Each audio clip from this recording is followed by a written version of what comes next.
నమస్తే అండి. నేను డాక్టర్ నీరజాని. రీసెంట్‌గా నేనొక పెద్దావిడని చూశాననమాట.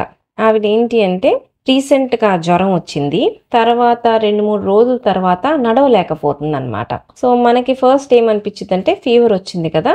ఒకవేళ నీరసంగా ఉందేమో అని వాళ్ళు హాస్పిటల్‌కి తీసుకెళ్తే కొంచెం సోడియం తగ్గింది, లైట్‌గా ఇన్ఫెక్షన్ ఉందని కొంచెం ఫ్లూయిడ్స్ పెట్టి చూశారనమాట.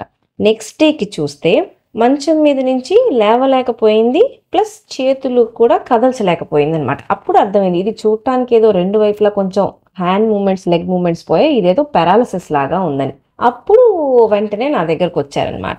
ఈవిడకున్న వ్యాధి ఆవిడకొచ్చింది జీబీఎస్ అంటాం అనమాట. Guillain Barre syndrome. ఇది ఎందువల్ల వస్తుంది అంటే మామూలుగా మనకేదైనా ఇన్ఫెక్షన్ వచ్చినప్పుడు అంటే కాఫ్, కోల్డ్ కానీ, లూజ్ మోషన్స్ కానీ ఏదో ఒక చిన్నపాటి ఇన్ఫెక్షన్ అంటే ఫీవర్ ఉండొచ్చు, ఉండకపోవచ్చు. మనకు అప్పుడప్పుడు తెలియకపోవచ్చు కూడా. సో, చిన్న ఇన్ఫెక్షన్ వచ్చిన తర్వాత మన బాడీ ఏం చేస్తుందంటే ఇన్ఫెక్షన్‌ని ఫైట్ చేయటానికి ఇమ్యూనిటీ యాక్టివేట్ అయిద్దనమాట. కొన్నిసార్లు కొన్ని బ్యాక్టీరియల్ ఇన్ఫెక్షన్స్‌లో మన బాడీలోని ఇమ్యూనిటీ అనేది ఇన్ఫెక్షన్‌కి సంబంధించిన బ్యాక్టీరియాని చంపాల్సింది పోయి మన నరాలనే చంపడం స్టార్ట్ చేసిద్దనమాట. దీన్ని ఆటో ఇమ్యూనిటీ అంటాం. అంటే మన ఇమ్యూనిటీయే మన బాడీనే డ్యామేజ్ చేస్తుందనమాట. దానికి తెలియక రాంగ్ డైరెక్షన్‌లో ఇమ్యూనిటీ అనేది పనిచేస్తుంది. దీంతో ఏమైద్ది అంటే చాలా మందిలో ఫస్ట్ కాళ్ళల్లో నరాలు పనిచేయడం స్టాప్ చేస్తాయన్నమాట. సో, నడుస్తా కింద పడడం, కాళ్ళు మెలిక పడడం, లేవలేకపోవడం, కింద కూర్చుంటే లేవలేకపోవడం ఇట్లా స్టార్ట్ అవ్వచ్చు. తర్వాత ఫ్యూ అవర్స్ టు డేస్‌లో చేతుల్లో స్టార్ట్ అయ్యిద్ది. చేతులు తినడానికి రావట్లేదు, పైకి జట్టేసుకోవడానికి రావట్లేదు అని. దాని తర్వాత నెక్ ఎత్తడానికి రావట్లేదు, ఐ మూవ్‌మెంట్స్, నవ్వటానికి మూమెంట్స్ రావట్లేదు, నోట్లోంచి జొల్లు కారడం, విత్ టైం మింగడం, గాలి పీల్చుకోవడం ఇట్లా కూడా ఇబ్బంది అవ్వచ్చు. సో, ఇట్లా స్టేజ్ వైజ్ ప్రోగ్రెస్ అవుద్ది. కొంతమంది గంటల్లో పెరిగిపోద్ది, కొంతమందికి రోజుల్లో పెరిగిద్దనమాట. సో, ఆ ఇమ్యూనిటీ అనేది మన చేతుల్లో, కాళ్ళల్లో, రెస్పిరేటరీ మజిల్స్, ఫేస్ మజిల్స్ అన్నిటినీ ఒకటి తర్వాత ఒకటి డ్యామేజ్ చేసుకుంటా వస్తుంది. దీన్ని స్టార్టింగ్ స్టేజెస్‌లో కనిపెట్టడం కొంచెం కష్టమే. న్యూరాలజిస్ట్ అయితే ఈజీగా పిక్ చేయగలరు గానీ, మిగతా వాళ్ళు కొంచెం పిక్ చేయటానికి టైం పట్టిద్దనమాట. ఎందుకంటే ఫస్ట్ స్టేజ్‌లో కొంచెం నొప్పుల వల్లనో, నీరసం వల్లనో ఏదో ఒకటి అనుకోని మిస్ అవుతారు. అది పెరిగిన తర్వాత మనకు అర్థమైద్ది. కాకపోతే దీన్ని ఎర్లీగా పట్టుకోవడం ఇంపార్టెంట్. జీబీఎస్‌కి ట్రీట్మెంట్ ఏంటి అంటే ఐవీఐజీ అని ఒకటి ఉంటుందన్నమాట.